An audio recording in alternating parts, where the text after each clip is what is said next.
ただいまより六本木ヒルズ Good morning, ladies and gentlemen. We now start the Innovative City Forum commemorating the 10th anniversary of Roppongi Hills. This is Culture and Creative Session 1.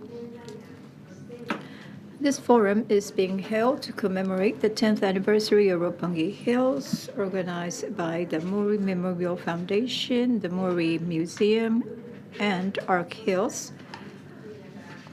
From the three perspectives of the state-of-the-art technology, culture, creative, and urban development, we are inviting the opinion leaders from throughout the world.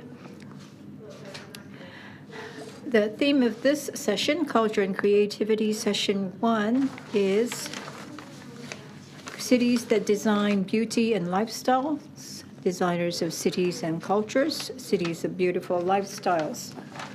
I have the honor of introducing the speakers.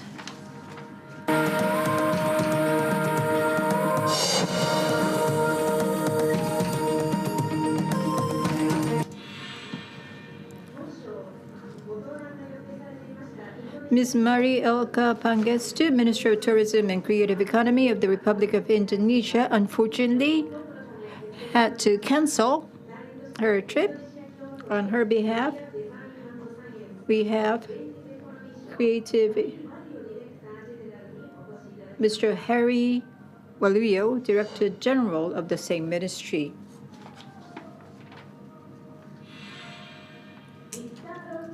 Victor Lo Chung-wing. He is the chairman of the board of directors of Hong Kong Design Center. He is the chairman and chief executive of the Hong Kong-listed Goldwig Industries Holdings Limited. He is the chairman of both board of directors of Hong Kong Design Center and Create Smart Initiative Vetting Committee of Hong Kong Special Administrative Regional Government. His activities are diverse, from economy, arts and culture, and education. Muneaki Masuda, Representative Director and President and CEO of Culture Convenience Club Company Limited, which runs Tsutaya and T-Card. He also opened Daikanyama Tea site, including Daikanyama Tsutaya Books in Daikanyama, Tokyo in December 2011, to propose a new lifestyle to people in their premier age, adults in their 50s or older. Mr. Masuda is instrumental in planning and creating cultural infrastructure in people's lives.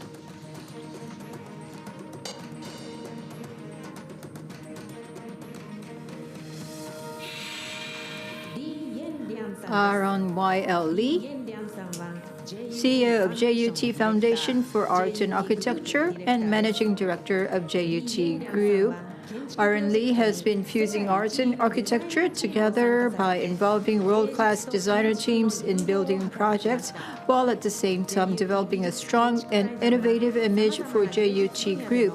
Utilizing the development group's greatest assets, land and space, his JUT Foundation for Arts and Architecture encourages cross-media experimentation in various arts and facilitates different forms of partnership between art and business.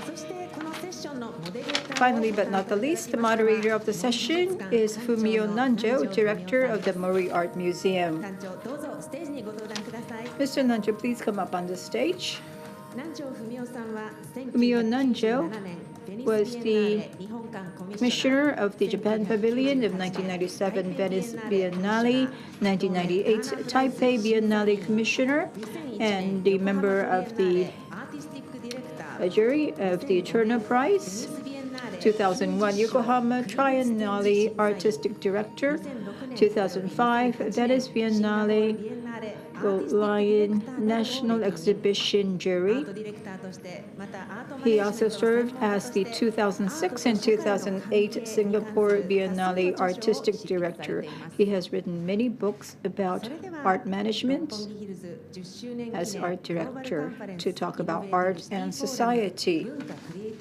So we'll now start Culture and Creativity Session 1, Cities that Design Beauty and Lifestyles, Cities of Beautiful Lifestyles.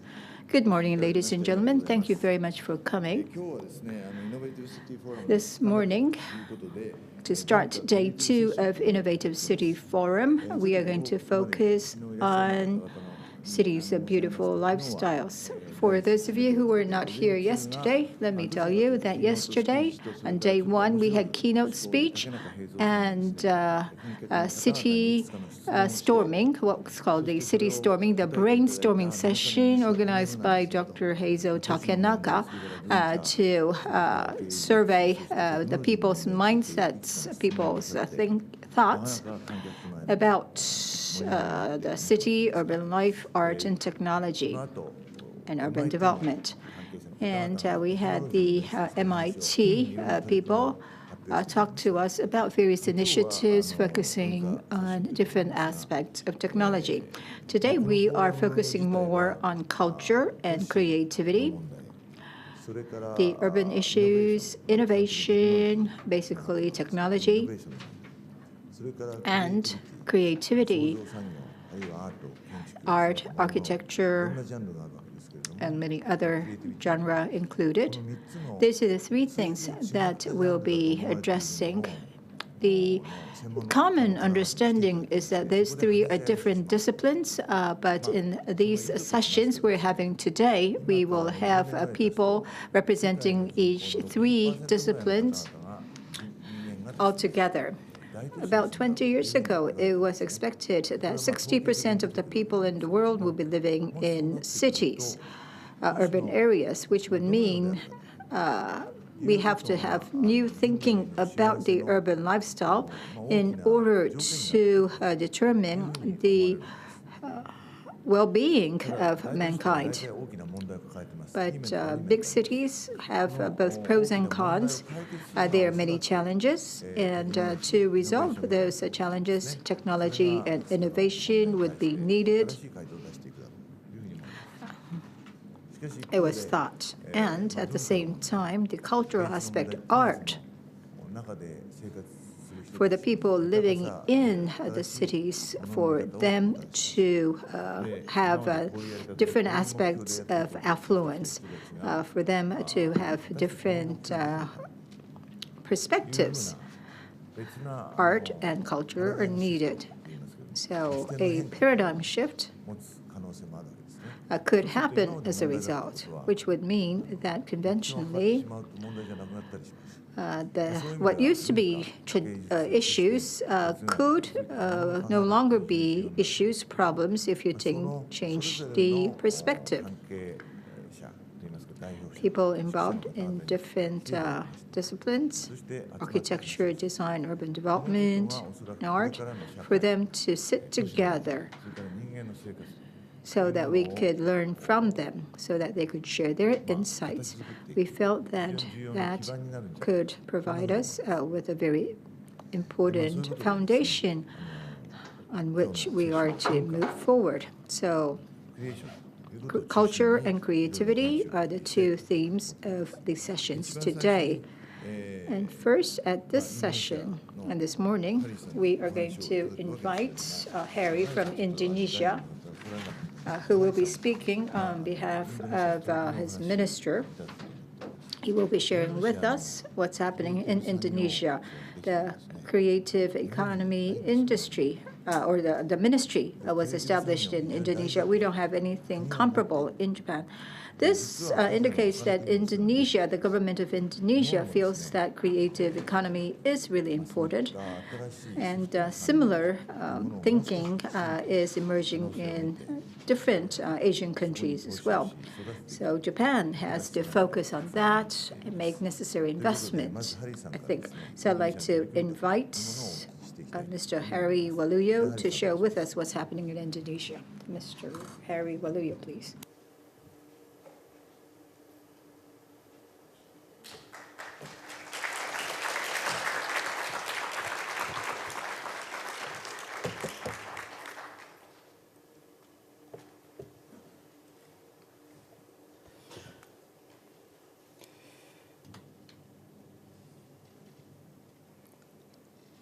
Good morning, everybody. Ohayo gozaimasu. Good morning. It is an honor for me to be here.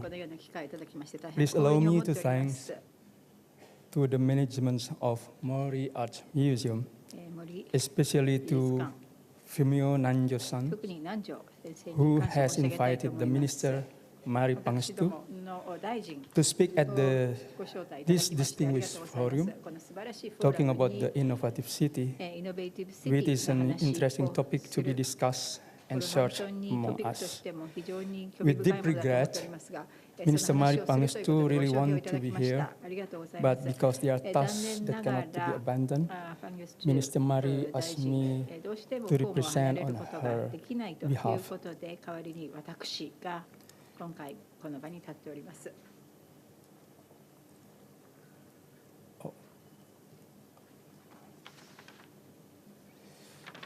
The topic of the presentation プレゼン previously テーション given の is トピック、もともと与えられていました cities' のは、 beautiful lifestyles, but I changed the title 美 slightly と生 to 活をデザインする urban 街、 lifestyle Cities in Beautiful Bandung, Lifestyles ということだ Surakarta, ったんですが、 Pekalongan, 私のこれ and はバンドゥン、 Yogyakarta. ソロ、ペカロンガ、ジョコジャカルタのアーバンライフスタイルということで The お topic 話を of させ the ていただきたいと思い presentation ます。 previously given is cities of beautiful もとも lifestyles. とは Cities of And this Beautiful Lifestyles presentation だったん is ですが、 presented with a list of contents as follows. このようなタイトルで内容でお話を進めていきたいというふうに思っております。 So I mentioned earlier that I used the definitions of the 定義 urban ア lifestyle ーバン is ライフスタイル urban lifestyle is a way 定 of 義は何 life か of と言います or と、 style of living in town 街 that で住む reflects the attitudes of ライフ various スタイルの of 中 a person で、それぞれの個 or 人 group. あるいはグループの価値観、姿勢を反映するもの、位置づけております。 Based on that definition, we'll be able to see what and how urban lifestyle in the cities of Bandung, Surakarta, Pekalongan, and Yogyakarta is. Bandung is the past known as Paris van Java because the landscape similar to the city of Paris. In this year, the city of Bandung has proposed to UNESCO as a creative city with the theme of design. Also, Surakarta is known as the cultural heritage city, which is almost similar to the city of Yogyakarta. Surakarta chose a theme of design, while the city of Yogyakarta chose a theme of craft and folk art. Pekalongan city, known as the city of batik, in the 2008, we have inscription from UNESCO, the best practices for education and training in Indonesian batik. This year, Pekalongan city has been proposed to UNESCO as a creative city by choosing the theme of craft and folk art.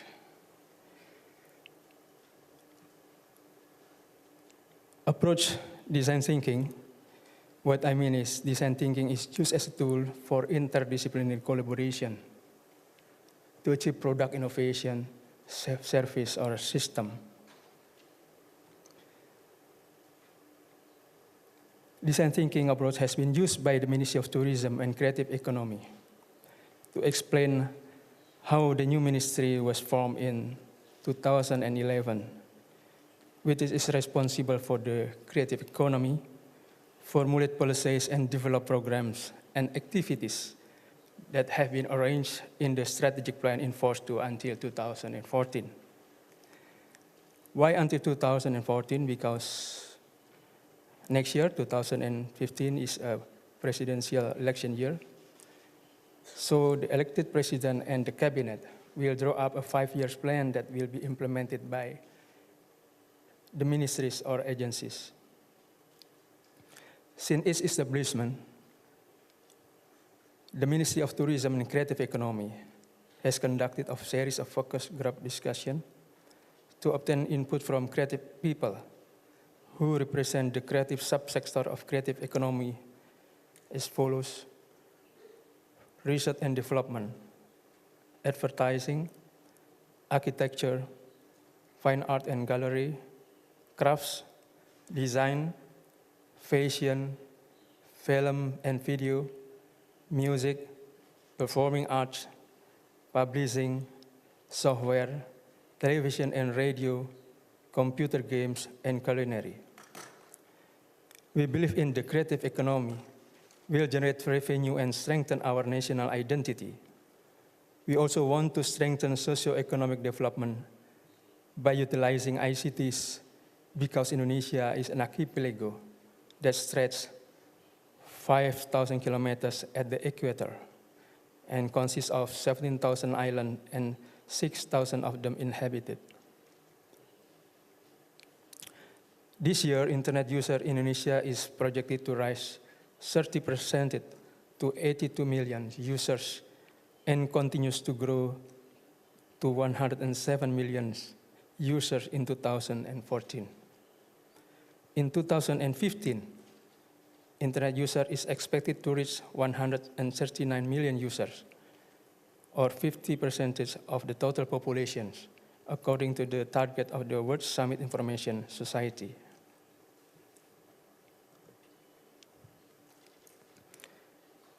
Vlog generation, a similar lifestyle in various parts of the world due to the influence of ICTs. I quote the opinion. It was written on the official program book, quoted by the Professor Heiso Takenaka-san. 60% of the global population is expected to live in urban areas within 20 years. In Indonesia, 60% of the total population is under the age of 39 years old and mostly use internet for update status on Facebook, searching on Google, sending email, chatting, and upload photo on Instagram. But 30 to 40% of them use the internet for personal business purposes, such as online marketing. We are in the ministry to encourage and enhance their knowledge through capacity building program, activating creative public space, building social networks among them. And every year we have an event, namely Creative Product Weeks. And this year, this event is a celebration of creative people in Indonesia that will be held in Jakarta on November 27 until December 2nd, 2013. We also giving them access to finance. We push them to be bankable. Access to technology. We already signing MOU with Intel Corporation. Access to market. We facilitate them to participate at the marketing market in Korea, Japan, Hong Kong, and UK. And facilitate them to protect their creative products with intellectual property rights.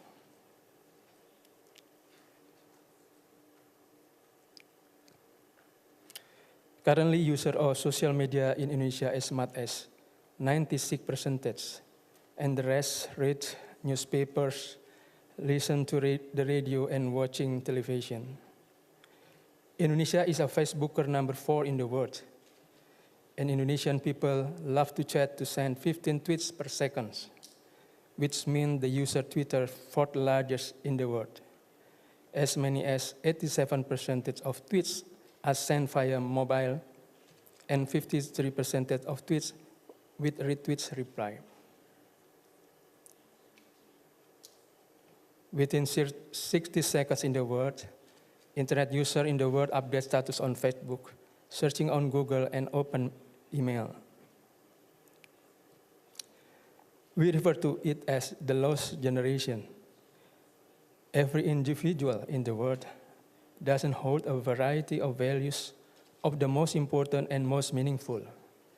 But in the real world, we live by the values we believe in, serve as guidelines in the act. By using ICT, we do hope not to revoke the value, meaning, and identity, but rather to maintain cultural diversity and environmental sustainability. Our objectives as follows. First, to increase economic contribution and competitiveness of tourism. Second, to increase the economic contribution to the creative industry sector and increase appreciation to the creator and his work.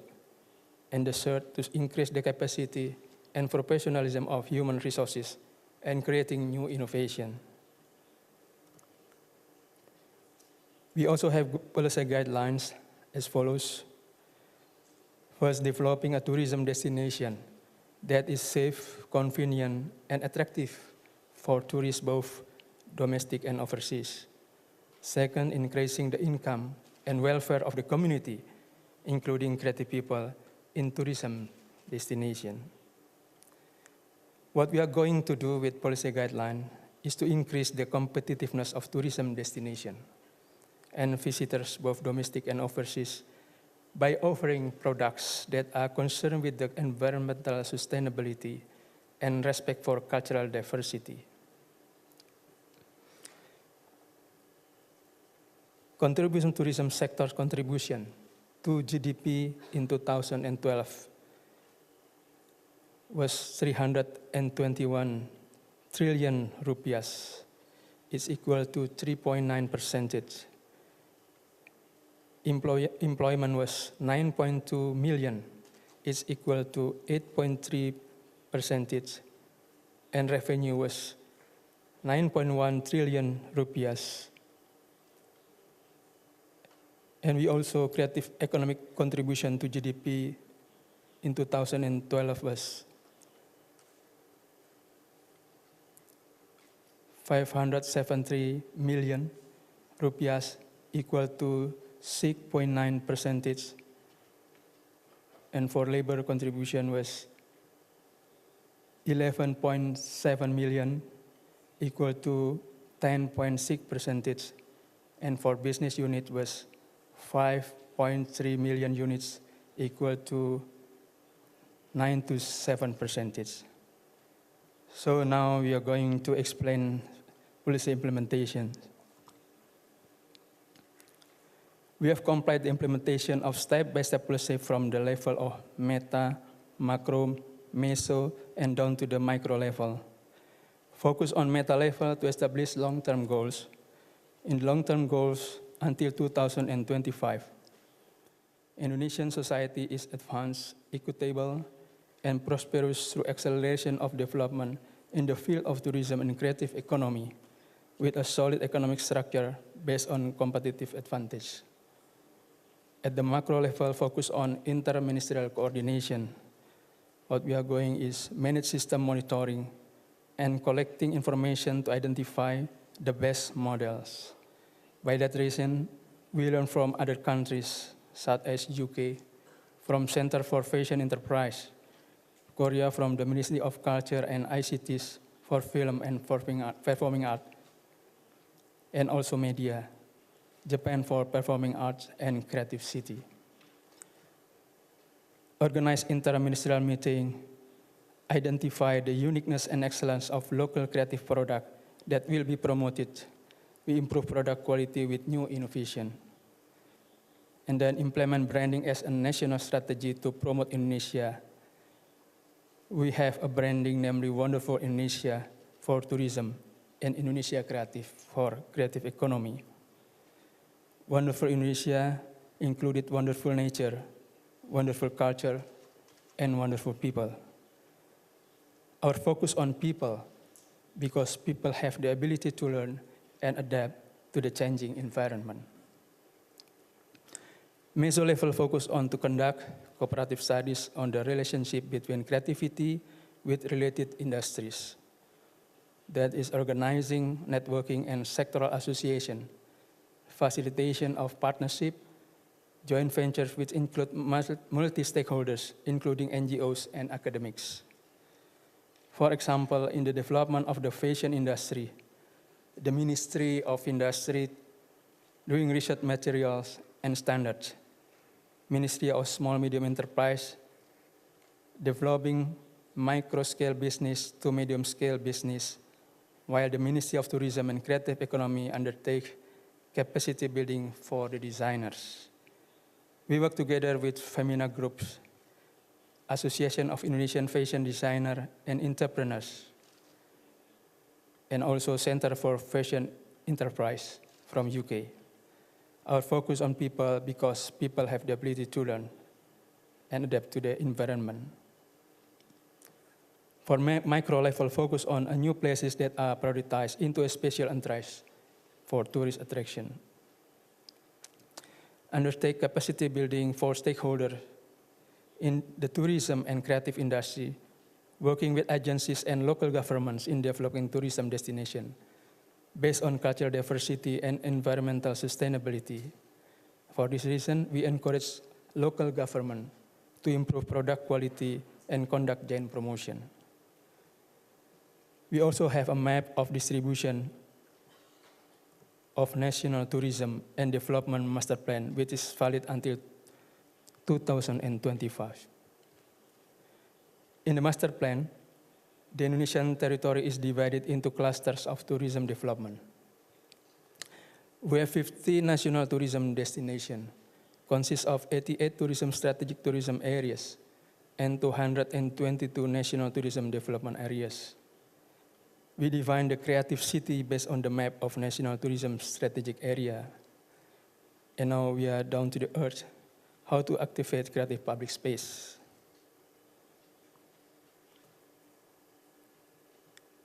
Creative public space can be outdoor or indoor, that can be used for a variety of creative activities. We call it creative zone.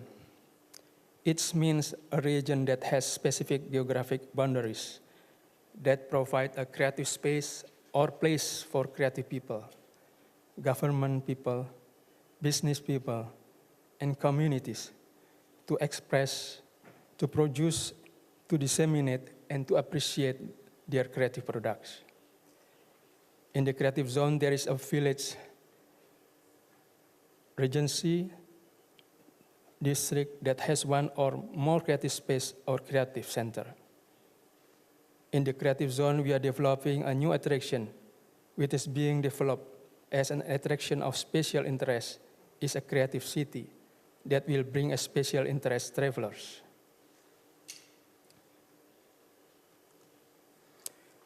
This year, we have proposed 4 cities of Bandung, Solo, Jogja, and Pekalongan to UNESCO, which will be the creative city network, along with other cities in the world, such as Santa Fe in USA, Aswan in Egypt, Kanazawa in Japan, Incheon in Korea, Hangzhou in China for the theme of craft and folk art, and the cities of Buenos Aires in USA, Berlin, Germany, Montreal, Nagoya in Japan, also Kobe, Shenzhen in China, Shanghai, Hong Kong, Seoul, Korea, Saint-Étienne, France, Greece and Beijing, China, for the theme of design.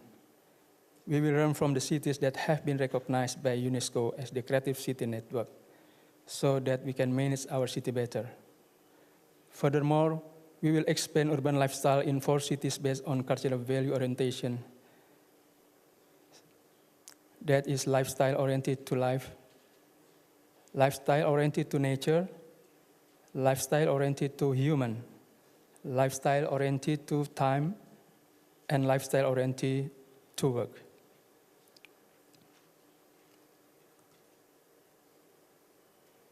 This is location where the Bandung, Pekalongan, Solo, and Yogyakarta is in Java.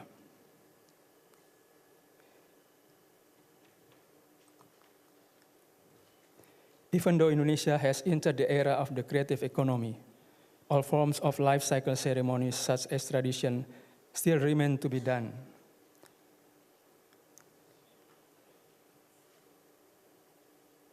You can see that religious festivities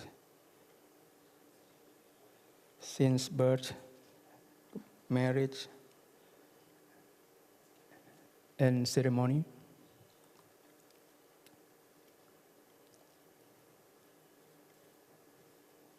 And this one, there are religious leaders praying together in face of natural disaster.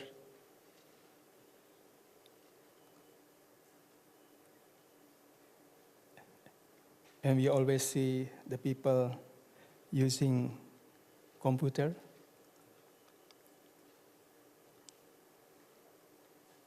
urban lifestyle related to nature.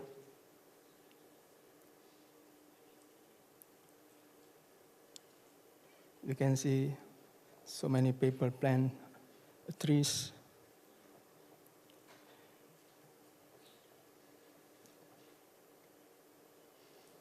Okay. And this one, city forest in Bandung. This one, city park.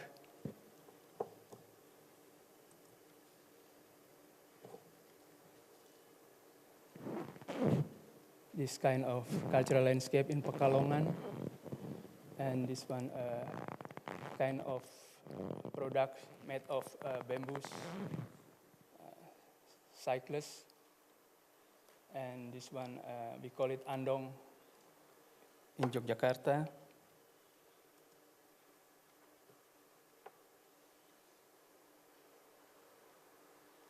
We call this one less carbon footprint because they use human power.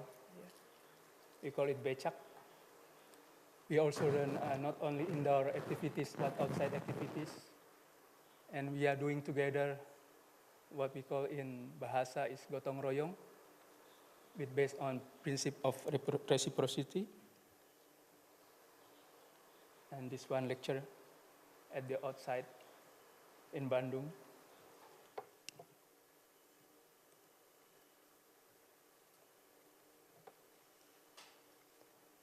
Urban lifestyle related to human.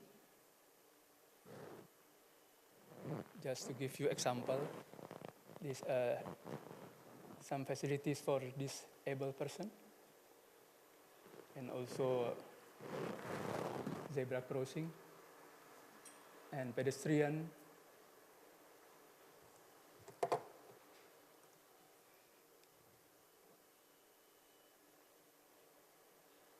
Can you see this in Bandung?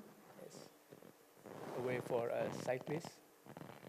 This is bike parking, and this one is city traffic. They learn how to live since they're child, like this.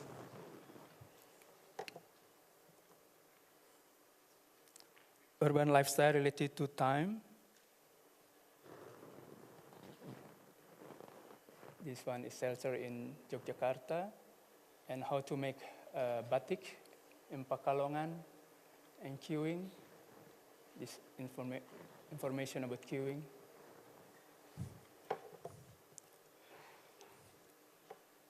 Urban lifestyle related to work. We show you their activities in the class. I believe so they have to learn before to get a job. It's also learning in the communities and in the market, traditional market.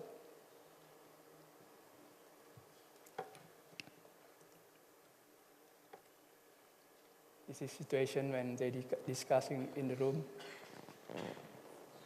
in the cafes. This is also in the cafes. So my conclusion is, creative cities should be able to accommodate social and economic activities of the citizen. Creative city must maintain cultural diversity and environmental sustainability. So let us develop a creative city while maintaining the value, meaning, and identity as a person or group. Thank you very much.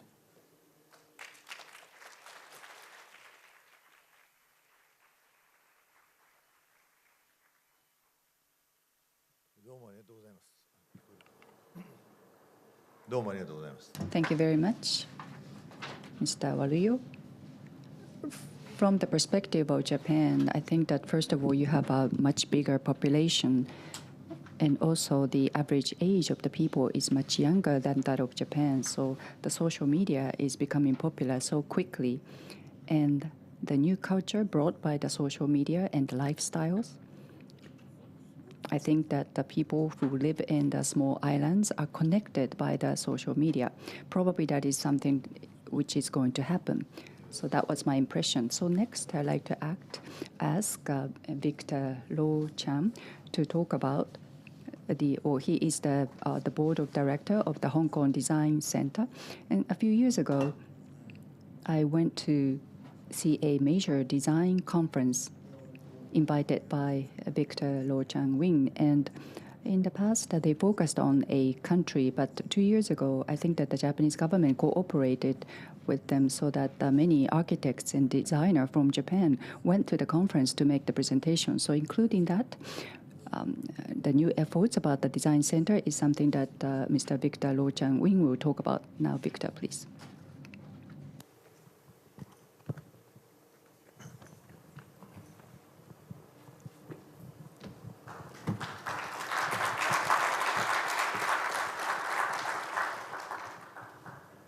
Good morning, everybody. It's an honor for me to be invited to take part in this forum. When all the cities around the world are talking about how to become a city of creativity and a city of innovation, this forum is very, very appropriate.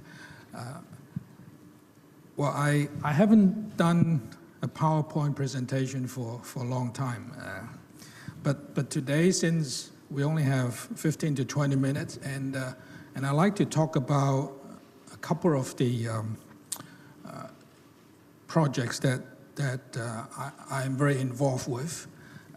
So I thought some of you may not be familiar with these projects, and actually one of the projects is still under construction, so I think some visual images might help. Well, we pride ourselves in Hong Kong that we are a city that is excited by design and driven by design. For several decades already, Hong Kong has been a regional design hub. For a long time, Hong Kong, because we're a very metropolitan city, so one of our strengths is we have been able to attract a lot of international people from the creative industry from around the world to come and live and work in Hong Kong. So for decades, we had naturally become a regional hub for architecture, for advertising, for design, for film, and for arts and culture. But in the past, we never were very organized in promoting design. But since Hong Kong was returned to China in 1997, we felt that we had become a rather unique city because we are a city economy of 7 million people, which is not large. Although already in 1997 we were ranked as the 11th largest trading economic entity in the world. But then, since 1997, we became a part of China.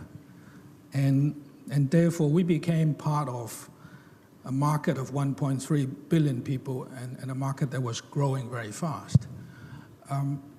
But still, Hong Kong maintained its own independence in many aspects.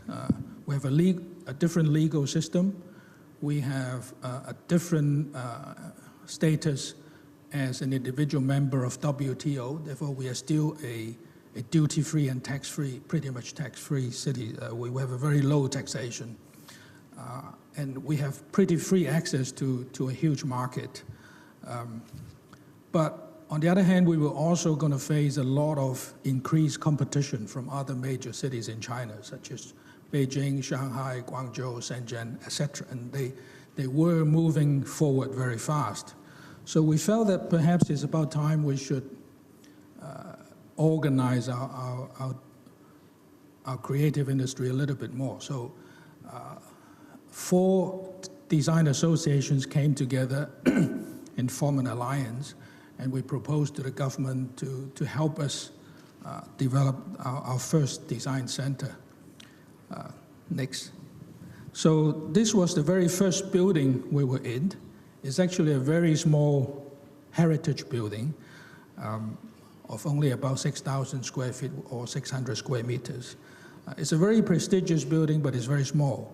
And the government gave us a small grant to start the center going. We started with about 5 employees, and today we have about 45 employees. So we did grow quite a bit. Next. So this is how the building looks like. But since then, we rapidly grew out of this building. So after about 5 years, we moved out of this building. And this building today is used by former chief executives of our government. So our first chief executive, Mr. Tong, is now having his office here. So and also this building has significant historical values because a lot of the China-UK negotiations prior to our handover took place in this building. Next. And of course, one of our flagship projects, it's the annual Business of Design Week. This is a very big design event which we hold in Hong Kong in early December every year. And this is the program that Nanjo-san talked about. We have a whole week of design-related conference, but it's named the Business of Design Week because we like to focus on the aspects of design as a business. Therefore, our scope is very wide. We cover all aspects of design, from industrial design to fashion design to communication design to digital media to architecture and culture and city planning as well. And since 10 years ago, we started a partner country scheme. So each year we invite a country to become a partner country, and we have a whole week of events. We have over 100 presenters, and we offer that partner country roughly 1/3 of the presentation slots. So each year that country would bring a large contingent of the best of their design talents, and companies that are interested in design, supporting design, to come to Hong Kong to take a major part in the event. Of course, the event is not just about Hong Kong. It's not just about the partner country. It's very global. It's really meant to be a platform, an international platform, for the world to learn more about what's happening in design in Asia, and likewise for Asia to learn about what is the state of the art of design around the world. Because when we started the Design Center, when we started to conceptualize Design Center about 12 years ago, we thought about our positioning, and we decided we should not even attempt to position Hong Kong as the leading design hub of China. First of all, we don't believe there is such a thing as a leading design hub, because in every region there will be many design hubs, but each would have its own strength and its own weaknesses. If you look at Europe, London is a design hub, Paris is a design hub, Milan is a design hub, Copenhagen is a design hub, but the strengths and weaknesses are very different. In North America, New York is a design hub, Chicago is a design hub, San Francisco is a design hub. So therefore, we don't believe in promoting Hong Kong as the design hub. And also, we don't believe we can claim to be the design hub in China as well, because, well, it was quite obvious in time, major cities like Beijing and Shanghai will become important design hubs in China. So our interest was rather to promote Hong Kong as a very metropolitan and very international platform supporting the advancement of design. So we welcome partnership from all the countries and all the cities in Asia and all the cities that are interested in design from around the world. So it's against that background, Business of Design Week is designed accordingly. So now it has become one of the leading annual design events in Asia and perhaps in the world. Each year we have over 100,000 people participating in our events, and we have more than 10,000 delegates attending to our various conferences. And typically towards the last 3 days, we have our most important BODW Design Forum, where we invite leading design masters and major businesses that understands design to talk in the forum. Next. So this was when Japan was a partner country. But also the idea of a partner country is really not to just do a one-time Big Bang event. Our interest really is cultivating long-term collaboration. Whenever we work with a partner country, we have nearly almost 2 years of very intensive collaboration, and during which time we send many, many delegations to visit the partner country, and the partner country sends many small delegations visiting us, preparing for that event. And through these activities, we typically would open a lot of interesting dialogue, and we develop a lot of interesting new ideas for future collaboration. So in most cases, after the event is finished, the collaboration continued and continued to expand. So this is really our main interest. Next. Again, as part of the event, we have exhibitions, we have trade exhibitions, and also we have an exhibition for the public. And during the week, we have a program called Detour, meaning design tour, where, well, a little bit like Tokyo here, we work with a lot of retailers, galleries, hotels and restaurants, and we hold lots of small events throughout the city and trying to get the public to pay attention to design and to participate. So since Japan, after Japan, we had Germany, and then last year we had Denmark, and this year we'll have Belgium as our partner country. Next.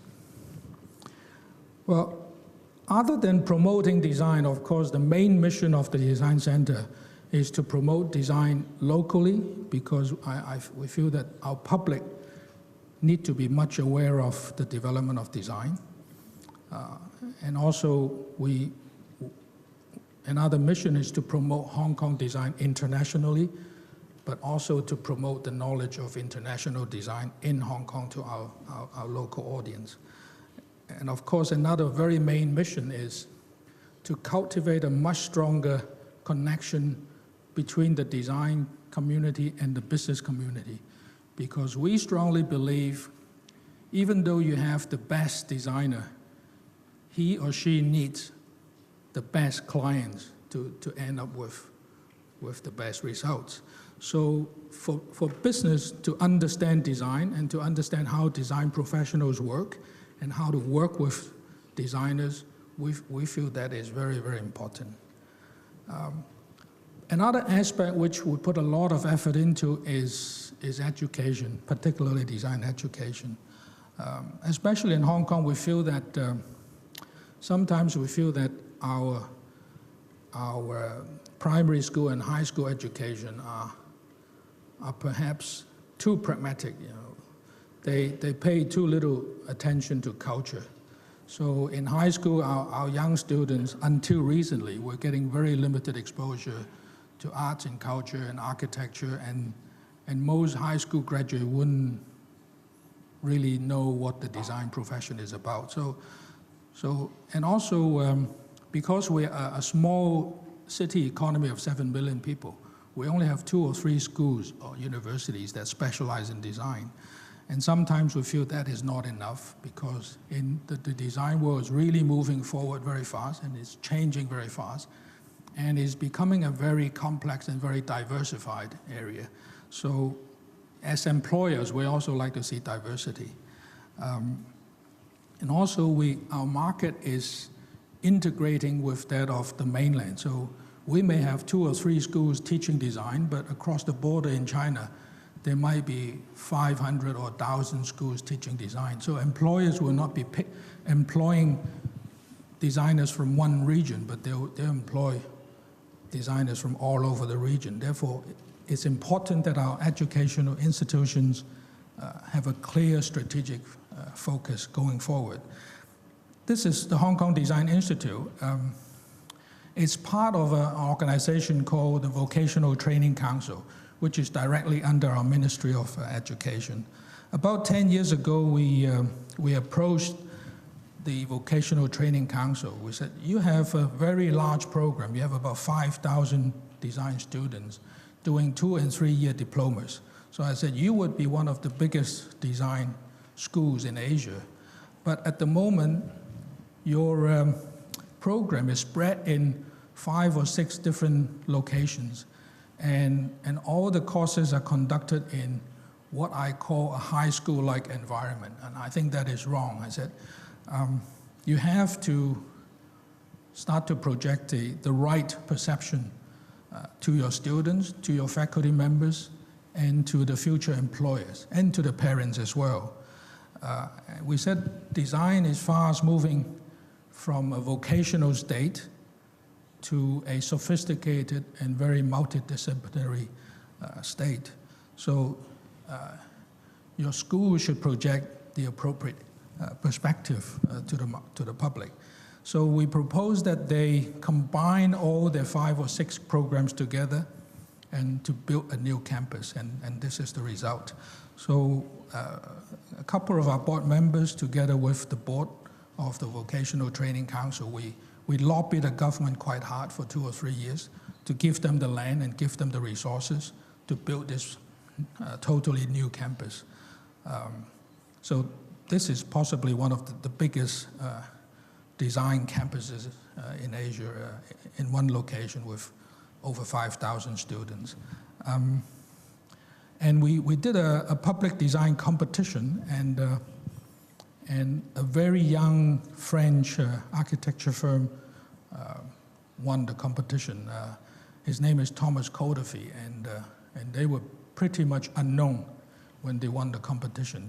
It's a very young couple. They're both architects, and they just left the practice of a famous architecture firm in New York and went back to northern France and formed a new architecture practice. And much to their surprise, they won this competition 9 months later, and they had to move to Hong Kong for a few years to do this project.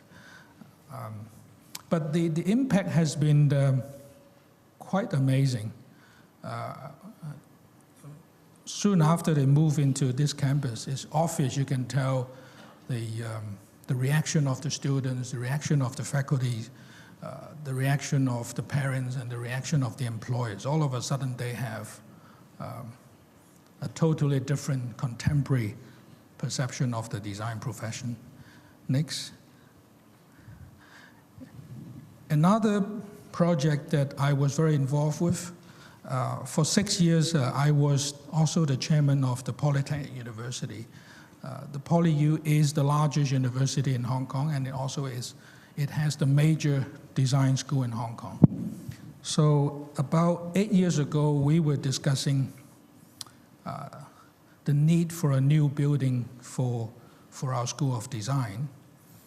And then, like most polytechnics, the university was dominated by engineers, scientists, business faculty, and a lot of the top management, their understanding of the design profession is limited, and not to mention a strong long-term vision for the way forward for design education. So one of our proposals was, if PolyU is the leading school in design in Hong Kong, the university from the very top should show their commitment.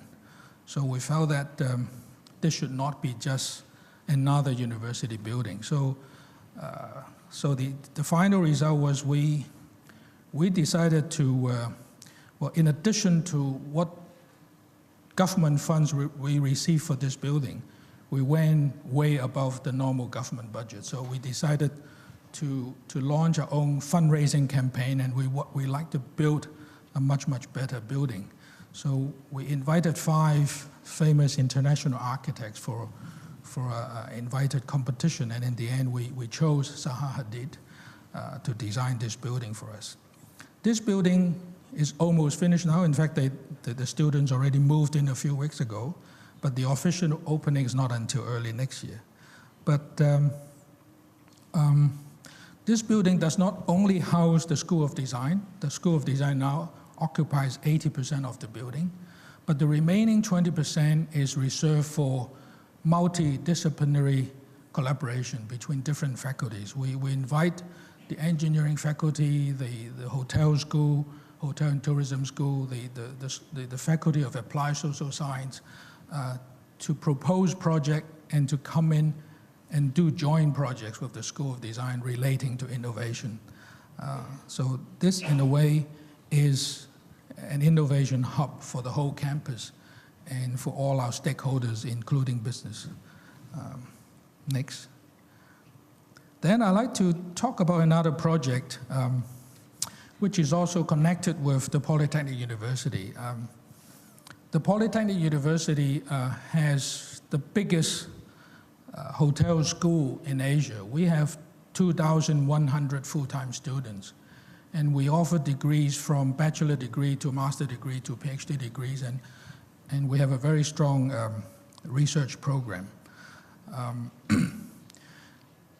So again, 7 or 8 years ago, we were discussing the need for a new building because the school was expanding very rapidly, and also all of the universities in Hong Kong were moving from a 3-year degree to a 4-year degree, so we needed more space.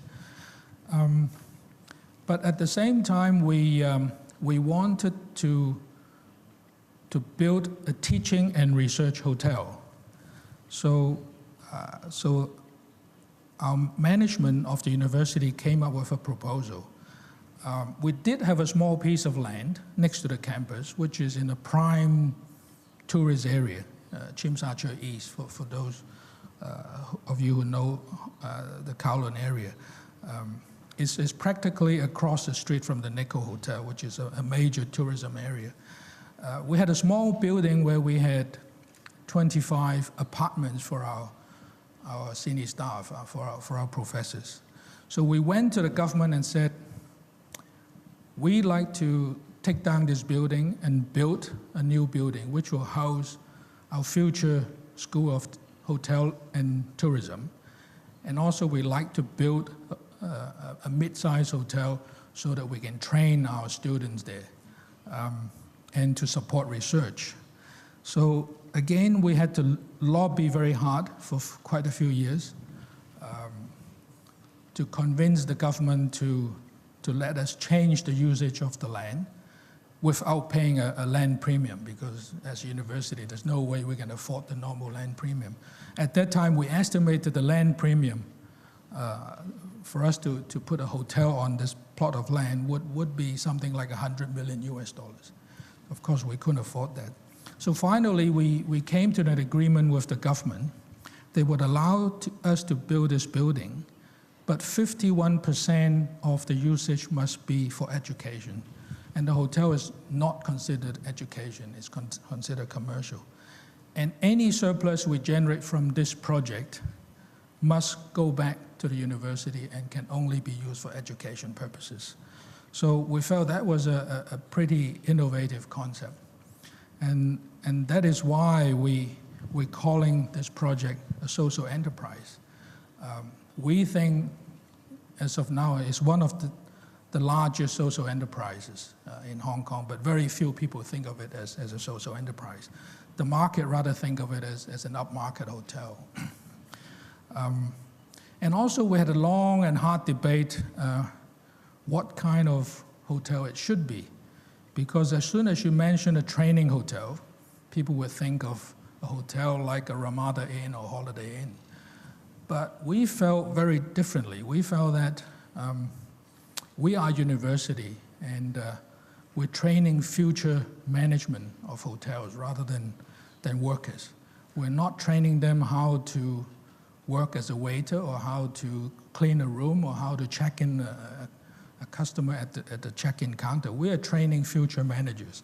And also we felt that the real strength of Hong Kong hotel industry is in luxury hotels. If you think of brands like Peninsula, Mandarin Oriental, Shangri-La, they're all leading in the luxury segment, not just in Asia, but in the world, and they're all very innovative companies. So we feel that we should rather train our interns in a very upmarket, very sophisticated environment, and they should be learning how to manage rather than how to work as a junior staff. And also, most university, when they build a teaching hotel, they would collaborate with a major hotel company like a Hyatt or Hilton or Marriott. Again, we thought long and hard about it, and we decided not to do that. We decided to form a 100% owned subsidiary, and we would hire our own management team. Now that was seen to be extremely risky because in the university, most of our top management are academics, and here we are talking about investing almost $1 billion Hong Kong dollars, which is 120 million US dollars of the university's private money, not government money, into this project. So it seemed to be taking a major financial risk, and none of us has much experience running a hotel. Why we wanted to do this? Because first of all, we want to collaborate with all the hotel companies, all the hotel groups in the region. We don't want to get too close to one hotel company. And also we feel that in the longer run, this project would benefit the medium and small hotel groups much more than we can benefit the big groups, because big groups like the Hyatt Group, the Marriott Group, the Shangri-La Group, they have their own training programs. But the medium and small hotel companies, they would need such a support much more than the big groups. And secondly, all these big groups, they have a global design menu and they have a global management menu. Once you're part of the group, you can hardly change the design concepts, and you can hardly change the way how you run the hotel and how you operate a hotel. And we didn't want that because we didn't want to be bound by one global design concept, and we didn't want to be bound by one operational menu. So we want this to be it's a small hotel of 250 rooms, but we like it to be ever-changing. That's why we have this slogan, unlike any other. So, but much to our surprise, 9 months after we opened, we were rated by TripAdvisor as the #1 hotel in Hong Kong, among almost 600 hotels in Hong Kong. And for why we were ranked above the Four Seasons, the Ritz-Carlton, the Peninsula, that was a shock to the whole hotel industry. So I'll move forward quickly. Next. Well, we put 3 elements in one building, the hotel, the entire hotel school, and we put back the 25 apartments. Next. This is a vertical garden designed by Patrick Blanc. This is possibly the largest indoor vertical garden that Patrick Blanc has ever done. Next. The interior design is done by William Lim, one of our top local interior designers. Next. And this is a kitchen designed by Conran. Next. Another kitchen, the Chinese kitchen, designed by Conran again. Next. And this is the swimming pool and the gym. And it has a fantastic view of the harbor. Next. We have a suite designed by our most famous fashion designer, Vivienne Tam. She is also an alumni of the university. Next. Same suite again. Next. And we have a teaching restaurant in the basement where the faculty member of the school and our restaurant managers jointly would teach students how to run a restaurant. So the whole restaurant is run by students. Next. We have a wine laboratory, which is mainly for education purposes.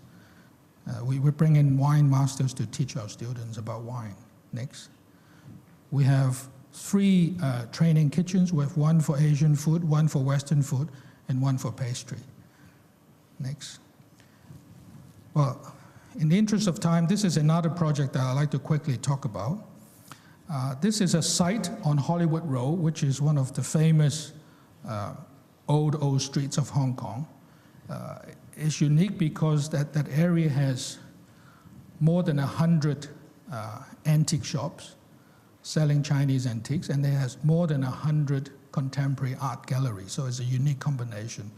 And Hollywood Road is one of the oldest streets in Hong Kong. And this building has been vacant for 10 years. It was built in the 50s to be staff quarters for young police couples, young policemen with a family.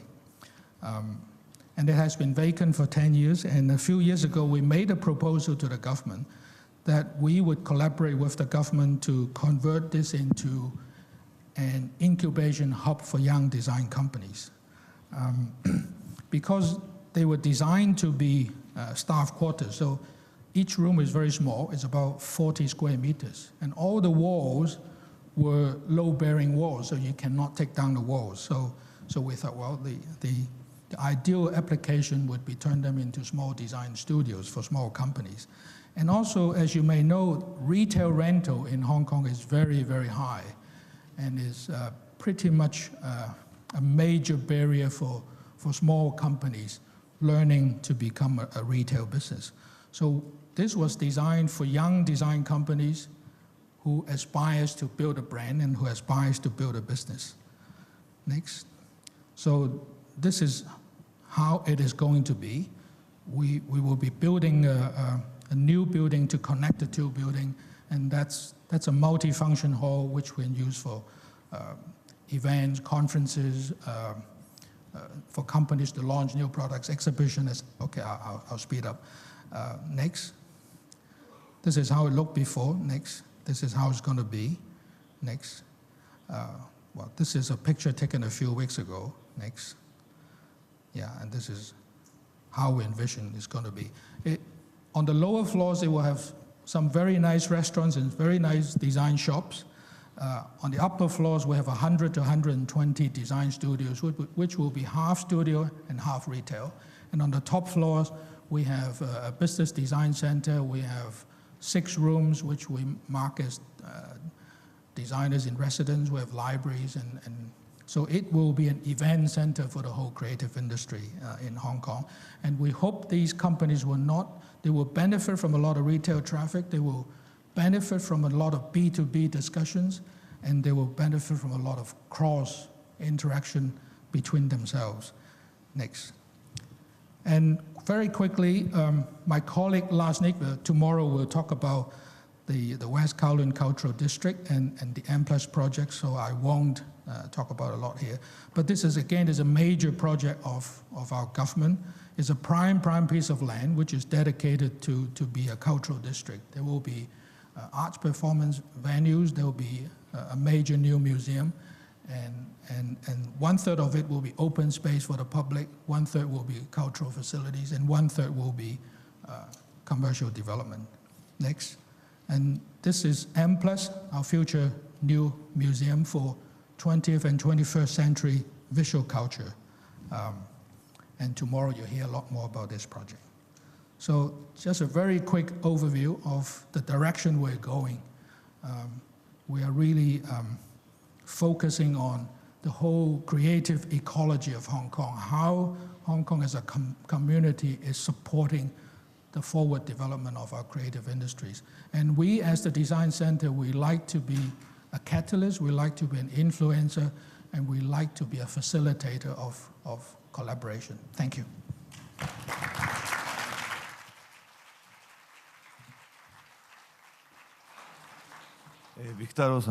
Thank you very much, Dr. Victor Lo. That was very impressive.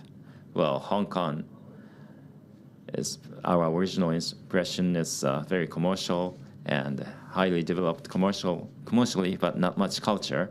Still, many people have that kind of understanding. But after looking at that presentation, they are focusing on education as well. So Hong Kong will change. That's what I had an impression of Hong Kong. Next, let's move on to Mr. Masuda. Mr. Masuda, recently in that Tsudaya's complex in Daikanyama, it's very famous. And the bookstore design and how the urban planning was done, you won a lot of prizes. So we will be listening to Mr. Masuda, how you will change Tokyo by culture and also changing the city with a big concept and also what will be the future.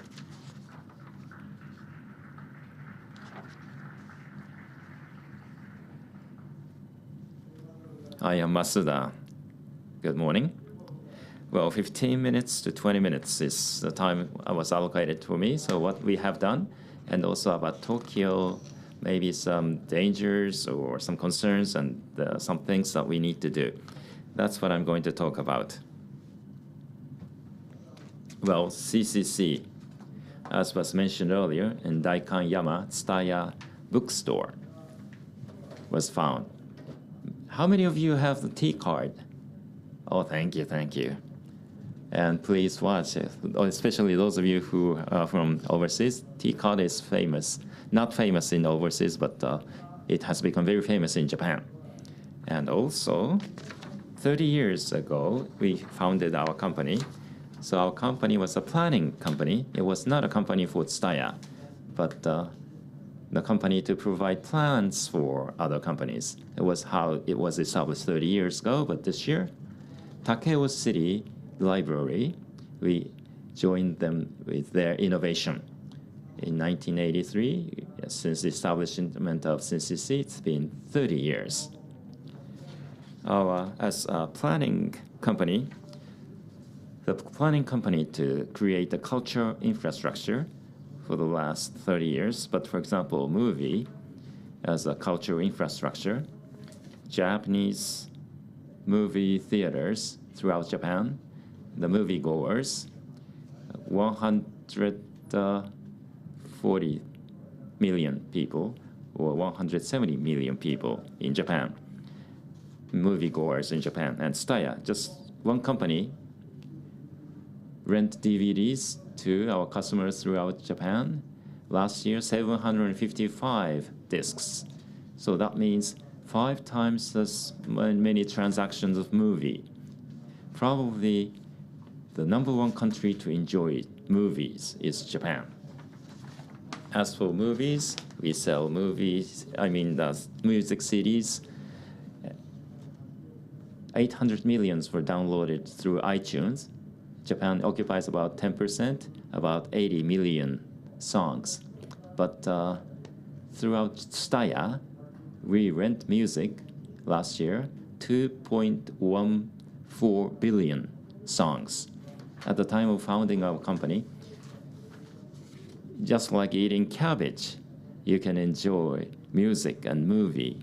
That was our vision, and that has already almost reached. About books, major bookstores, it's declining, it looks like, but Tsutaya sells books every year. The sales is increasing. And also, Takeo City Library, we help them. The reason is that, of course, through the internet or broadband, you gain information through the internet. It's increasing, I know. But Japanese people, they stopped reading books, but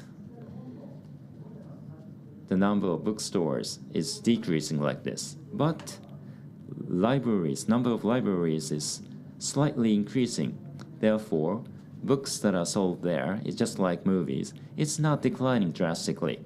It's about 700 million books are sold annually in bookstores.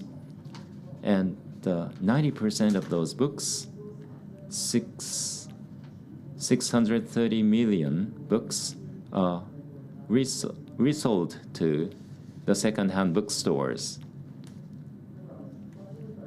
Therefore, we talk about publishing industries, but 700 million books are steadily sold, and 90% of them can be sold as second-hand books. So 1.6 billion books are read by the Japanese nationals. That I knew, but after working with Takeo City Library, the number of people who rent books from the library, there's a lot of people. Number of books that are rented at the library is more than what is sold, 710 million. So 2 billion books are read in Japan.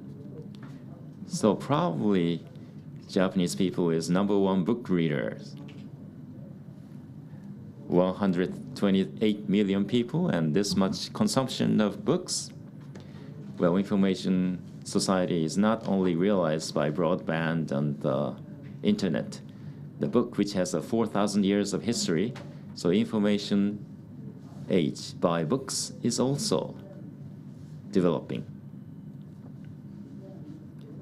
2004, there were more books sold than rented. In 2012, the rented books at the library is more than the books that are sold. So information infrastructure for the Japanese people is libraries. So we have to work on more on the library. That's why we were engaged ourselves in this book library project. And Daikanyama bookstore, Tsutaya bookstore is a lot more fun.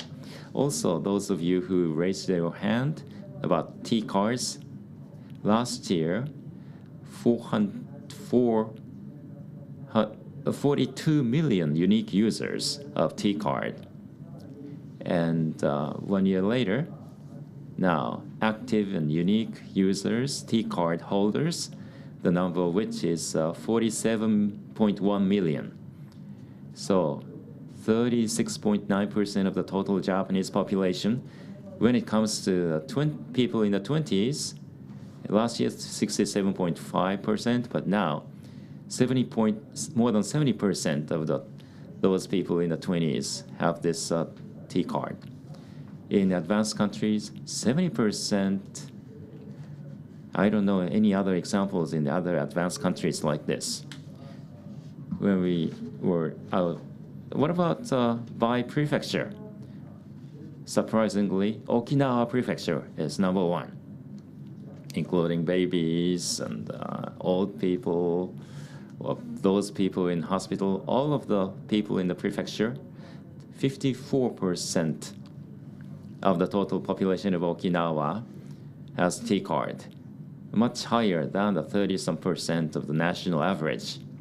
Well, Tokyo, so we are talking about Tokyo today. Tokyo percentage is more than 51%, 37%, and 70% in the 20s. So Tokyo's 20s, maybe 90% or higher ratio of the 20s in the people in the 20s in Tokyo have a T-card. And what about by town or city? Kanagawa Prefecture, Samugawa Town, with a population of 47,000 people. There are many stores that you can gain T-points. 73.4% of the people have a T-card. Only 24% doesn't have the T-card. Maybe except for babies and 1 year, 2 years old.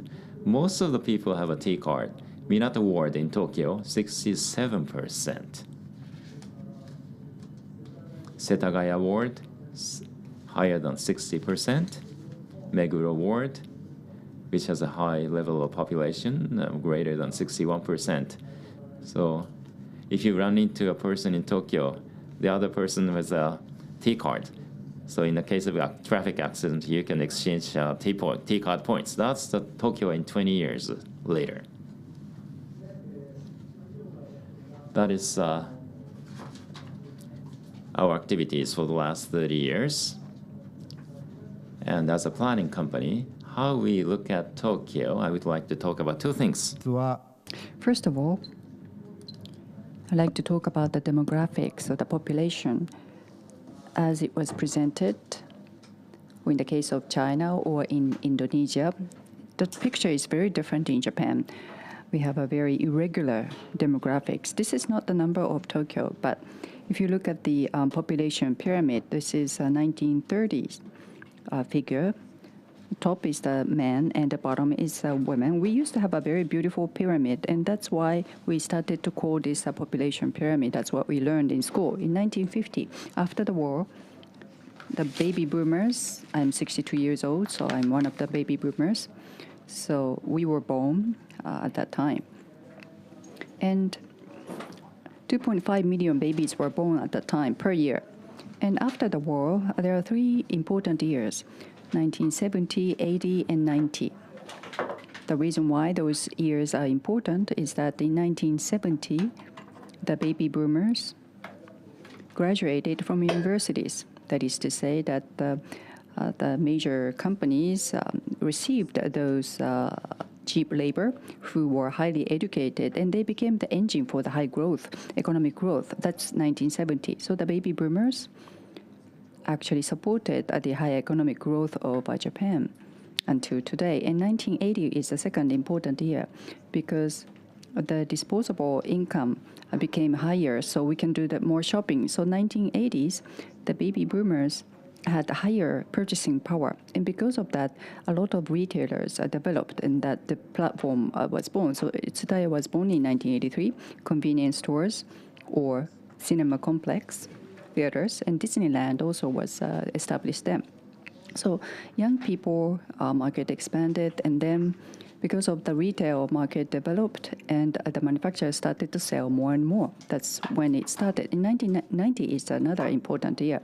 The baby boomers became the high earners. They bought the foreign cars, houses, and brand products. So the companies experienced the maximum level of the sales. And the babies of the baby boomers, they graduated from the universities and entered into the companies.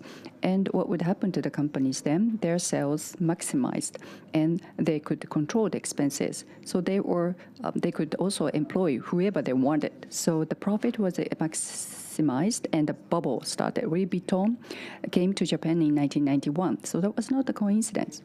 So this is the background, and this is how we enjoyed the bubble.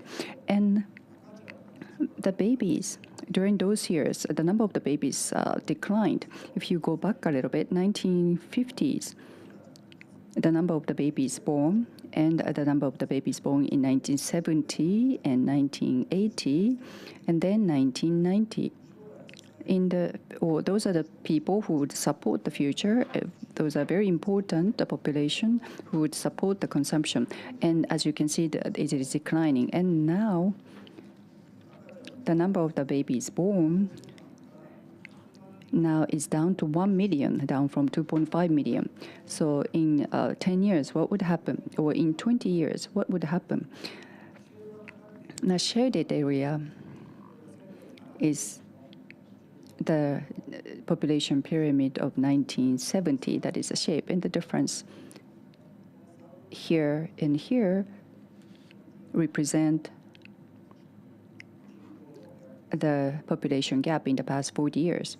So that means that we have more older people, more older than 60, and less younger people.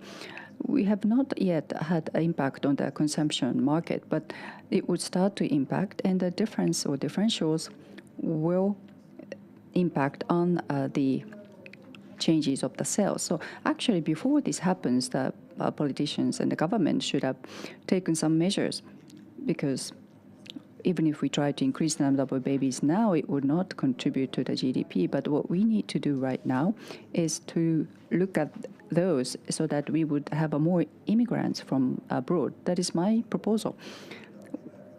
It is not whether to accept the immigrants, but rather how should we accept the immigrants. There are examples of the Singapore and other Asian nations, so we have to learn from them. So we should accept the immigrants, and we have to think how we can do so. That is my message that I'd like to communicate. Well, in 7 years, the Tokyo Olympics will be held, and I think this is a very good opportunity to think about that. In 2020, the lifespan will be longer, and we have to have or maybe we should have elder or the older athletes rather than the young athletes, or older than 60 years old athletes probably is something that we should consider. But 2033, this would be the population, the demographics that we would have at that time. So what would happen to Tokyo? Well, some of the Japanese companies are using English as a language, but we have to accept more people, English-speaking people, so naturally young people, older people will learn English. So in that sense, the Tokyo needs to become more international. So we would like to invite more people to Tokyo and to Japan. So Tokyo becoming international city. And the second is to become creative city.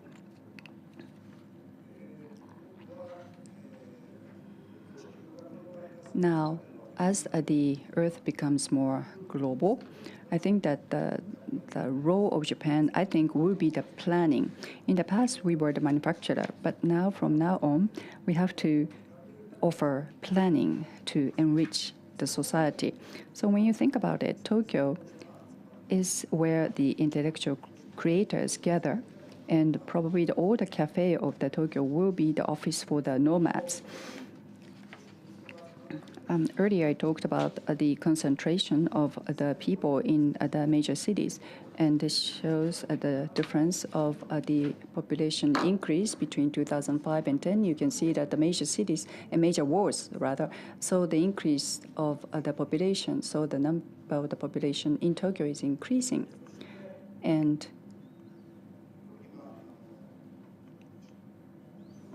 especially in Chuo Ward, Chiyoda, Minato Ward, Toshima Ward, Koto Ward, Shinagawa Ward. Those are the area that the information concentrate, and we see that more people are concentrated in those wards. So, in the IT industry, cloud computing is being discussed, but the key point to become the international city in Tokyo, and there will be another session afterwards, but my brain can be considered as a hard disk, and each one of you have a hard disk. So we are processing the brain at the same time. So when we have more hard disk, we can come up with more ideas. So creativity can be increased when we have more hard disk, and we can be more creative if we can process at the same time. So when you consider that, Tokyo become the more creative city. According to the Adobe Systems survey this year, this is the online survey with the 5,000 people in US, UK, Germany, France, and Japan. And actually the top rank was Tokyo. Many people say that Tokyo is the most creative city. So in that sense, I think it is possible for Tokyo to become creative city. Masakazu Nakayama has written the book about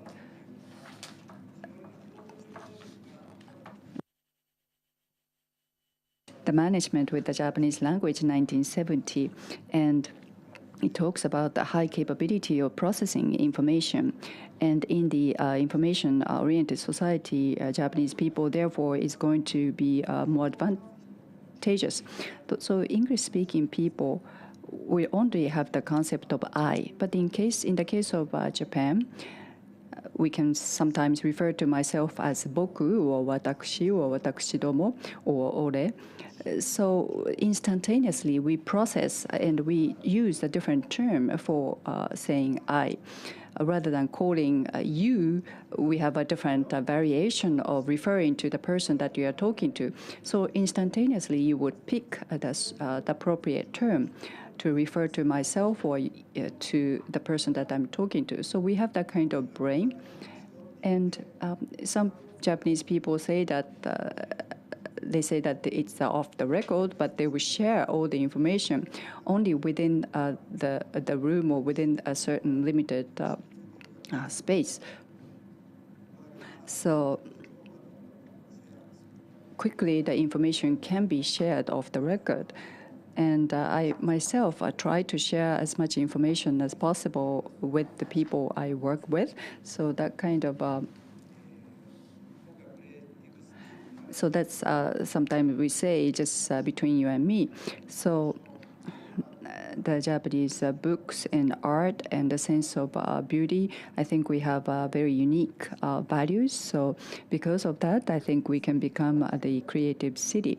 Now, the future of the creative city, for example, in the case of Coca-Cola, there was a distribution revolution, the Industrial Revolution in 1980s in the United States, and this came to Japan, rather in 1957, and the various bottlers in Japan came up with the very different types of the products. It was just Coca-Cola at the beginning. But after that, as you can see, that one after another, the different types of the beverage were offered. So, for example, Aquarius is one example, and green tea or Georgia coffee products. The various products are offered by Coca-Cola Japan. So Coca-Cola was born in the United States, but in Japan it was commercialized into those various products. So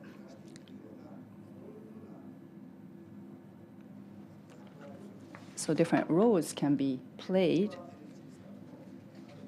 And this, according to the NEC's newspaper commercial, I process it. The intellectual production used to be like this, and like this, and like that. So this is a very old commercial, but so intellectual production and style of the production would change. Now, when you consider the intellectual production, that Tsutaya bookstore in Daikanyama, people say that it's very interesting, but I created that as an office. The reason for that is that the intellectual production is something that will be born through the inspiration. And the space that I get inspiration has a green space, and has to have a sunlight and coffee and book, and has to have a natural material, and there's a kitchen and the stationery, and there's art, and most importantly, cool people, nice people. And with those environment, I get the inspiration. So in Daikanyama, before we built the Tsutaya bookstore, at the restaurant called Aso, I had a custom of writing the planning in the cafe. So I needed that kind of environment. So that's why I built this Tsutaya bookstore in Daikanyama. On the basement, on the ground floor, it's open from 7 a.m. to 2 a.m. So if you want to work, you can go to Anjin, which is on the second floor, and you can find all the lifestyle books, including Heibon Banji or An or Kurashi no Techo. You can find all the lifestyle-related magazines. It's free of charge. And on the ground floor, there's a Starbucks, and free of charge, you can enjoy those books, new magazines, everything is free. And you can have a music archive. There's a cafe, and a stationery, and a convenience store, and ATM. And you can also have the meeting in Onjin. And there's also a restaurant where you can enjoy drinks. So this is where the independent creators can gather, and they can work in this environment. So if you can extend this to Tokyo or to Japan, if Tokyo tries to be the very creative city, maybe we can do the bookstore with all the business-related books. So, in Daikanyama bookstore, we focus more on the creative areas. So they use the Mac or smartphones to do their work. But in the businesses, or those business planners can also come. So it is our mission to provide a space for such people. And also through this, Tokyo can become the creative city. My message is that Tokyo should be more international and should contribute to the world by becoming the creative city.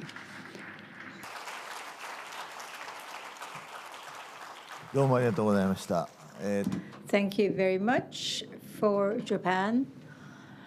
And for Tokyo, I think there are information that gives us worries And I think you gave us the positive message as well. Thank you very much indeed.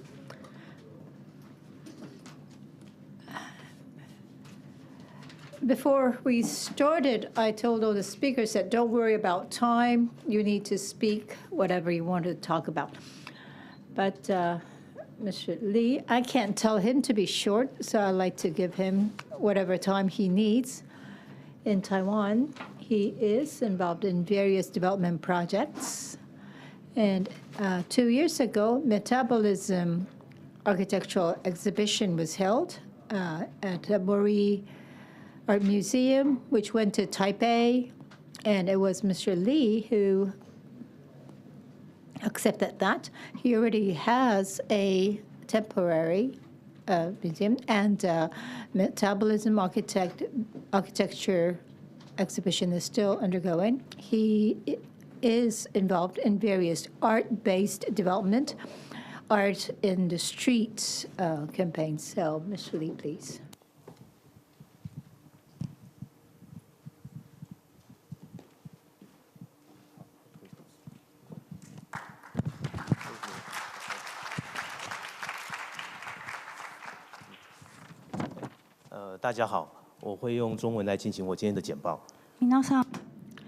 Good morning, ladies and gentlemen. I'm going to give my presentation in Chinese. 报告的一个题目是如何建造一座舒适、温暖、充满创造力与凝聚力的城市。 What I'll be talking about this morning, the theme is how to have a creative, comfortable, creative city environment. 未来之前，我想从一个过去的事件开始讲起。这个是刚刚南条先生提到的，我们正在台北跟森美馆一起举办的代谢派的未来都市展。这个是在日本发生，唯一非欧美国家进行的一个前卫的一个建筑运动。 Before talking about future, let me talk about the past and the present. As Mr. Nanjo said at the very beginning, in Taipei, Metabolism Architecture Exhibition is underway. Metabolism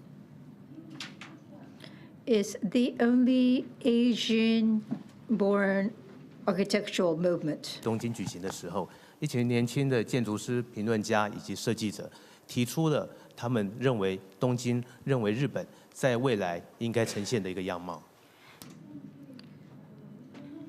During the 1960s, many architects and designers from around the world gathered to talk about the future development of architecture and design. 在后来的10多年间，他们发展了许多的计划，以及实现了很多的案例，让人们期待亚洲自己的时代真正的来临。And metabolism movement architects 10 years later came up with various ideas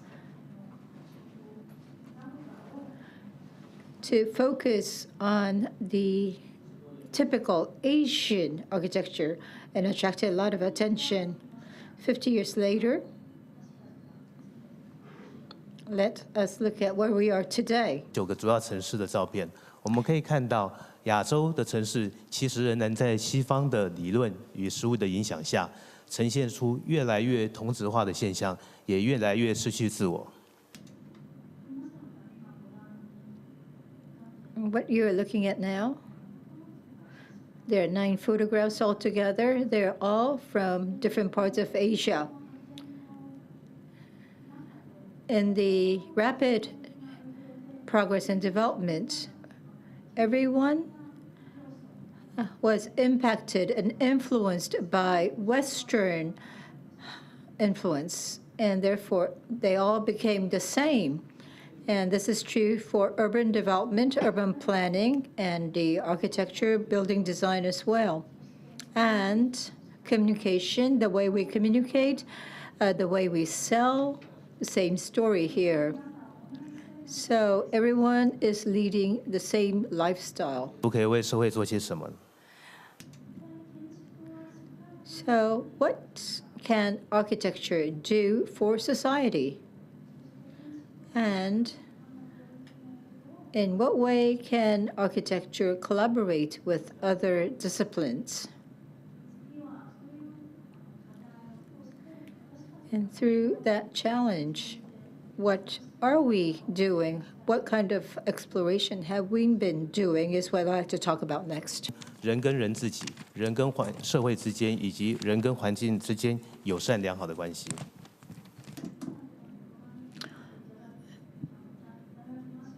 What you just saw is the JUT Group logo. If you look at this logo, you can tell that humans in society, human environment, the relationship amongst all those is what we are focusing on. 跟生活方面，一个是在文化跟教育方面。One is the life system and architectural development system and cultural system. The three parts comprise the whole. 筹跟方式都不一样，但是我们整体的目标是希望利用私人企业的方式来对台北的城市做一些改变。They all represent different discipline, but the characteristics of these different disciplines are to be enhanced so that they can result in some typical Taipei characteristics. What's most important is to have the collaboration amongst different disciplines, and I'm interested in whether that can give a different thrust. Next, I'd like to talk about the experiments over the last 5 years. The first is with regards to the integration of the life system and the cultural system. In Taipei, or we are trying to change the story of Taipei, story of life in Taipei.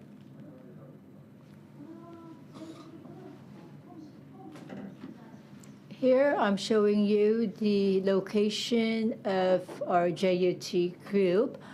We are located in the center of Taipei. 城市越来越没有街道越来越没有魅力，变成单纯的过道。This has always been a very active place. There are several large department stores, bustling city center. But this meant that very few people would actually be walking along the streets because they all just go to the department stores. So to counter these large-scale department stores, JUT Group created several interesting small retail stores. Through these retail stores, other companies also became interested in setting up their own outlets, which attracted more people walking along the streets. And we want them to be aware of, to rediscover the compelling attractions of the street. We organized a festival so as to influence the city. 加带入了许多表演、艺术等等的活动。The street along the headquarters is about 300 meters long. Once every year, the Light Festival is held. 街道生活的魅力。Many events are held so that people can feel the excitement of the city. And in summer, there's another event that is held each year. 那文化系统跟建设开发如何来结合呢？ The cultural system and architectural development system integration, that's another challenge that we are pursuing. 地、空间以及许多的网络。One private developer company actually has many resources.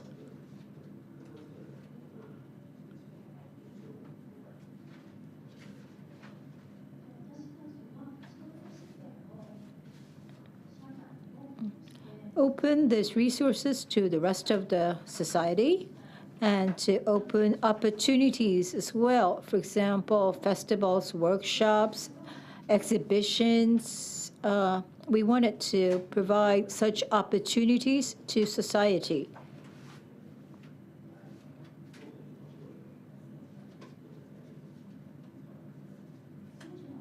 Museum of Tomorrow is a program which is so designed to offer the resources that the company has, but is idle. What you are looking at now is in the center of Taipei, the exhibition held in the city. Rice for Thoughts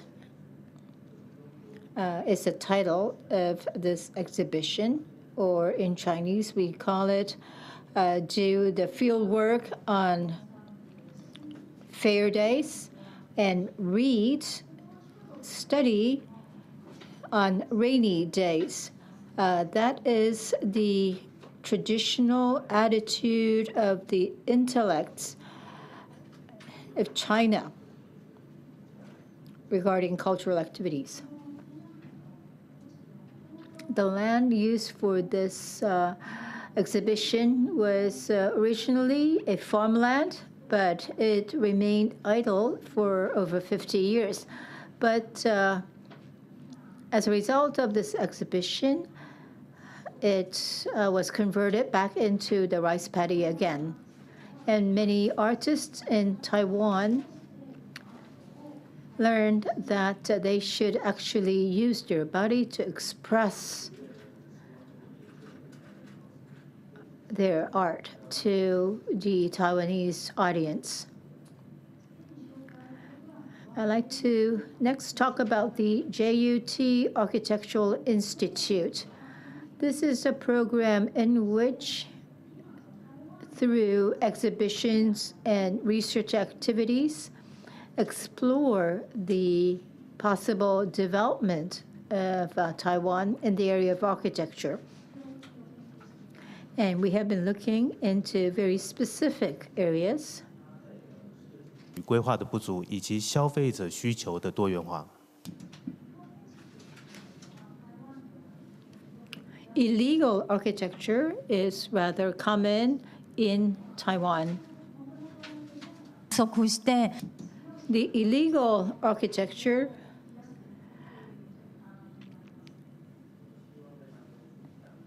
originates from the fact that the design itself is defective, and therefore there'll be more work created for the builders. And we wanted to look at the positive aspect of that movement. Ruin Academy, or Ruins, is one of that. 它与真正的自然就永远隔绝了。 The original building architecture, once it is completed, will be isolated from the nature. 进来了，风进来了，雨进来了，接下来植物跟野生动物都进来了。 When humans use the building, and after a while, the humans would leave, and the building will turn into abandoned buildings, and they turn into ruins, by which time the nature is restored. If we are to think about the future and how we can live in harmony with nature, I think ruins can give us good clues.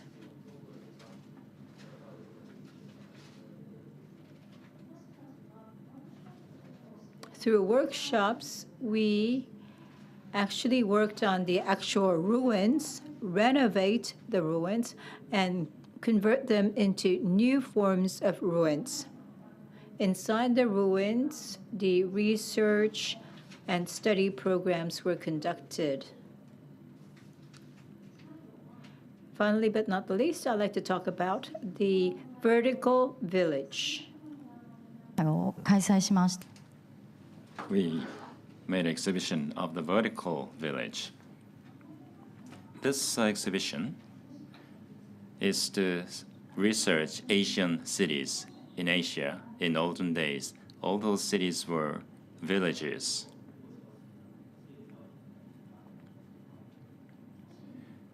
Cities, as I mentioned earlier, development of cities, through the development of cities, originally what was a village became very dense cities.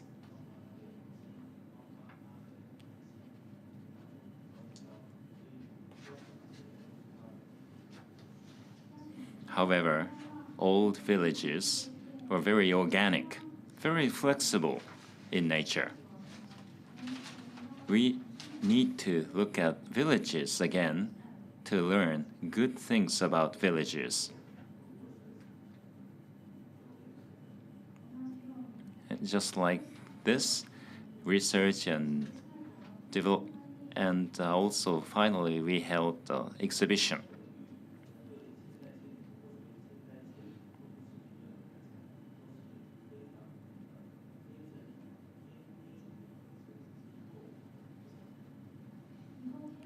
Illegal architecture, the ruins, and the village, these three things. Currently, those architecture students, maybe you regard these as the things of the past. But these three things are actually existing in our lives. These three things reflect the wisdom of the citizens.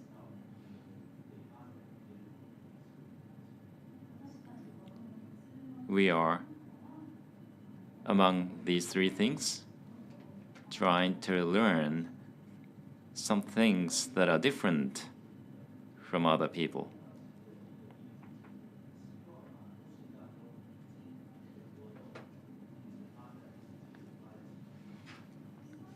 Lastly, residence program will be discussed. This residence program is using unused space and buildings.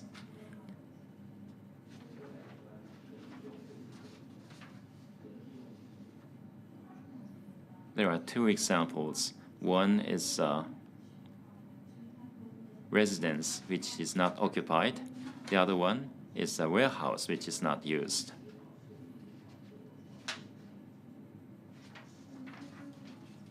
These unused buildings are utilized for arts and design hubs. Exhibitions can be held here. Various performances can be held. And artists, creative activities can be used for places for creative activities, and workshops can be held. Could be used as offices, and also a place for exchange. For local people, it can be a community center for the local people.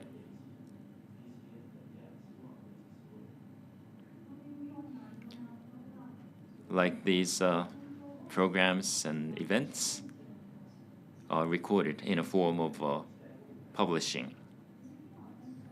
And next, how we are headed for the future.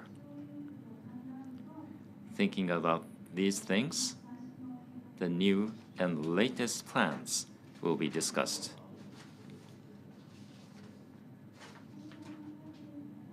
What I'm thinking is that the three systems of JUT group will be integrated. This plan is for a certain area in Taipei, an event is being planned.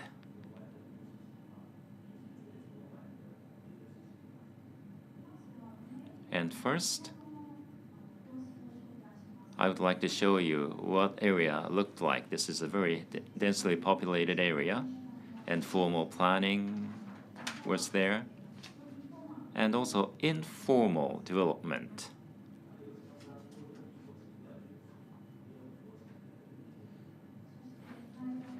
And nightlife. The elements of nightlife were regarded as very important in this area. Scattered, green, and the usage of buildings were very complicated.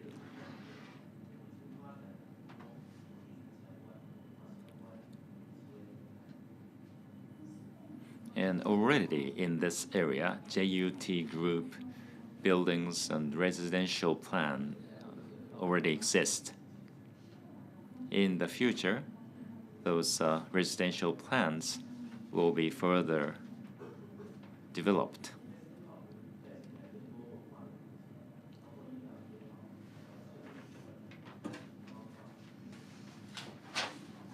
In the future, cultural facilities will be incorporated, for example, galleries and space for exhibition and theaters.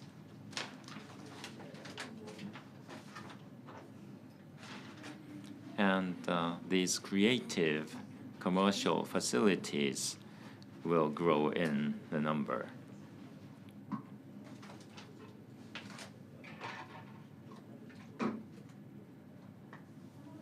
In this area, for this planning in this area, we conducted 4 researches and 3 workshops were held, and an exhibition was held.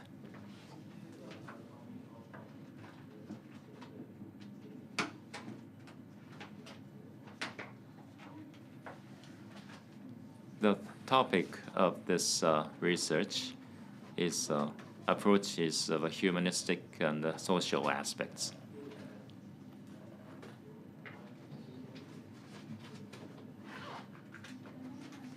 And Taiwanese architects and European architects were invited,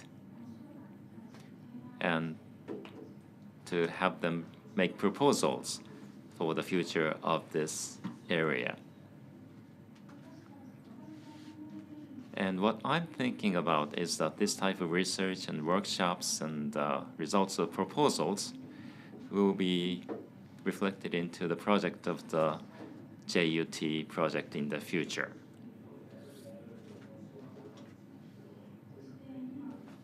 And as you have seen, 2022, these are our goals for 2022.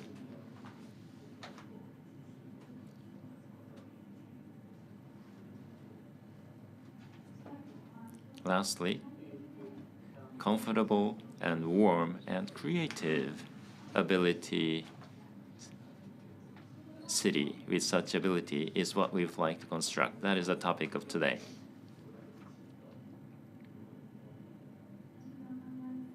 What I'm thinking is that always think, always act, then tomorrow will be different.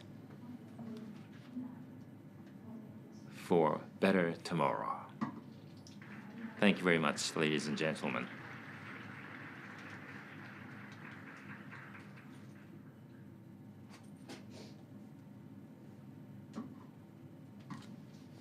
Well, thank you very much. That was very interesting attempts. Now we have run out of time, but I would like to all the speakers to come up onto the stage.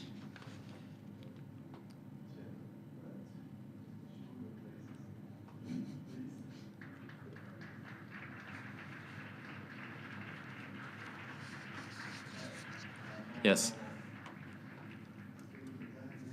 Well, each of the presentation was very enthusiastic and very interesting, and we Well, we don't have time left for discussion. It was my mistake in managing the time. However, I would like you to raise hands. Would you turn up the light? The 4 speakers have made their presentations. If those of you who think you have learned something, please raise your hand. Oh, many of you. Thank you. Same question to you. I would like to ask you the same question. By listening to other speakers, did you learn something?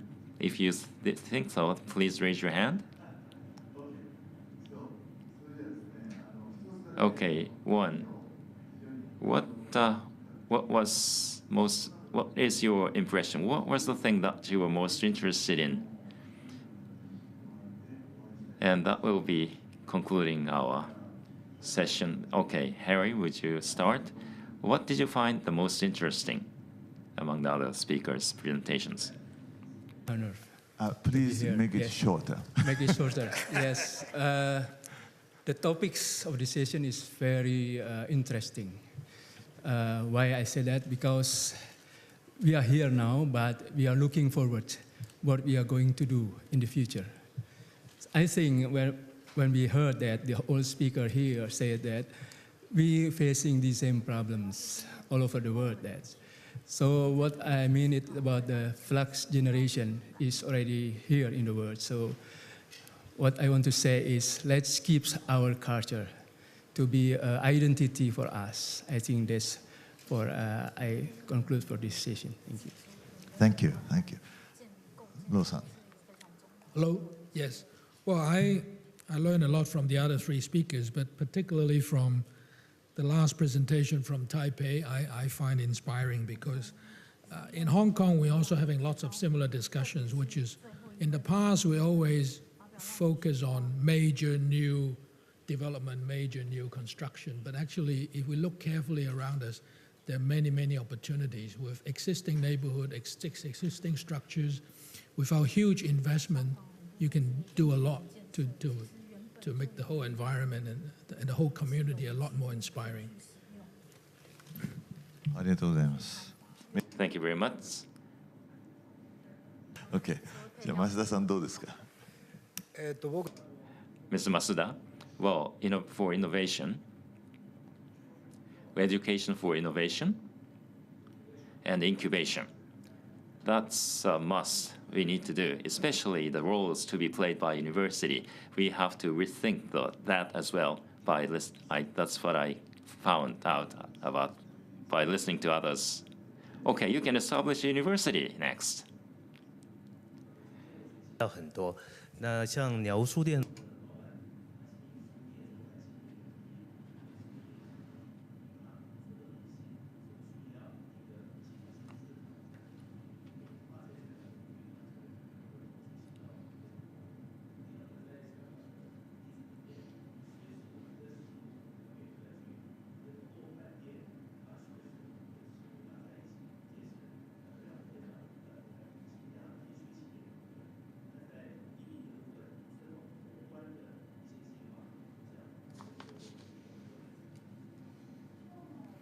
Well, by participating in today's symposium, I learned a lot.